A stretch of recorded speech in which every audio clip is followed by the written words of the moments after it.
继续来看郭文泰防收押已经100天，地检署早起是来约谈到时事评论员张益善。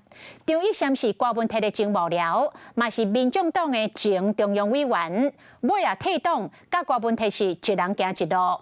外界真好奇，检察官甲约谈了后，是不是会当掌握到更较侪证据呢？美丽岛电子报上新的民调，民众党11月支持度落甲剩5.7%。这电子报的董事长吴朱家讲，民众党样样要消风咯。清西庄外头挂翠暗过安检门，今日早起，时事评论员张益善来到北检出庭。出庭作证吗？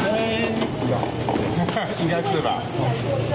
应该有一些相关的资料要约询吧。坦言是证人的身份防约谈，伊捌是郭文泰的幕僚，捌做过北市府市政顾问，甲文化基金会副执行长。郭文泰创党了后，嘛做中央委员，不过后来甲郭文泰散戏，退出民众党。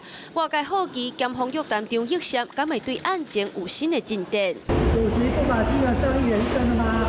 第三分豆豆啊行路车，郭文泰11号搁再互人提醒，头毛拢白啊，规个人苦打去。1号机啊检件已经过100天，传出北检起诉的时间是伫要到，那民众党的未来嘛互人烦恼。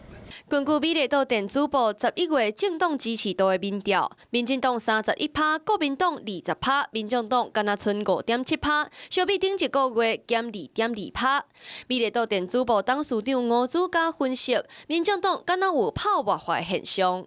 我们对任何的民调，我们都会做参考。党主席洪秀压，民众党无人带头，即马金华城甲政治献金案，检方可能伫月底终结起诉，要安怎甲支持者留条，是民众党重要的课题。